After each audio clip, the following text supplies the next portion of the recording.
Hi guys, how's it going? Hope everybody's doing well. In this video, I'm going to talk about narcissistic abuse and domestic abuse and the differences between the two, and we're going to jump right into it. Domestic violence is far more than physical violence, and the abusers like to condition you. And it's a pattern of behaviors designed to gain and maintain power and control over another person. And while bruises and broken bones may heal, emotional and psychological abuse often leaves invisible wounds that can last for years. And one of the most damaging forms of emotional abuse is narcissistic abuse. Narcissistic abuse occurs when an individual uses manipulation, deception, intimidation, emotional exploitation to control another person. So it's more of the mind game with the narcissistic abuse and versus the domestic violence abuse. But abusers with narcissistic behaviors, although not every abusive person has a personality disorder, many abusers display narcissistic traits such as constant need for control, lack of empathy, excessive entitlement, blame shifting, and a refusal to accept responsibility for their actions.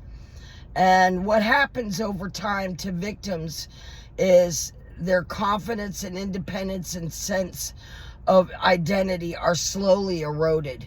So that it's just a mind game. And so when that happens over a period of time, you start to think, hey, is it me? Maybe it is me. Maybe they're right, you know. And when you're isolated from everybody except your abuser, and your abuser's telling you that on a regular basis, it starts to set in. And like I'm saying, it starts to erode your confidence and thinking, hey, maybe it is me, maybe, you know, and it's not. So that's the difference on that. But narcissistically abusive relationships often follow a predictable cycle of idealization, devaluation, and control. And what the abusers do is the abusers may initially appear charming, attentive, and deeply caring, but that's how it starts. And then as the relationship progresses, however, criticism, manipulation, isolation, threats, emotional cruelty gradually replace affection that first drew the victim in. So with that being said, that's how they're conditioning you.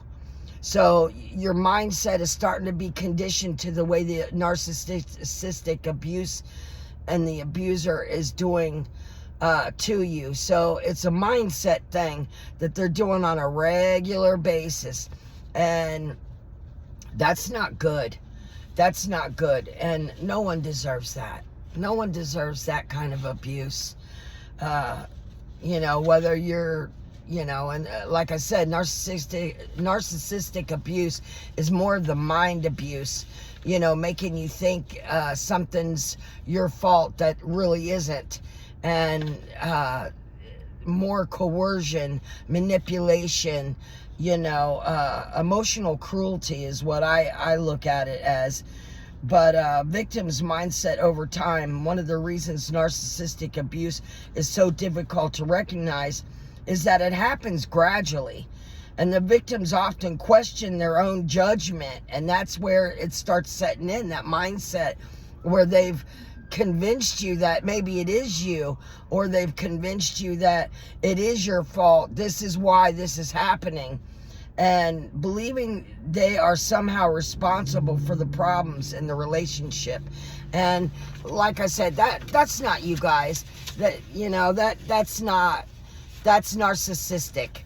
abuse. So friends and family may not see the abuse because much of it occurs behind closed doors, leaving the victim feeling isolated and misunderstood.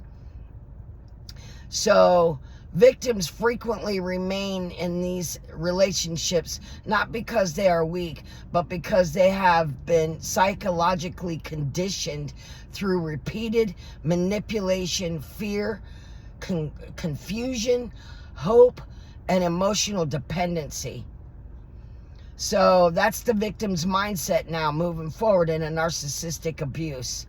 So many experience anxiety, depression, chronic stress, loss of self-worth, and even systems associated with post-traumatic stress.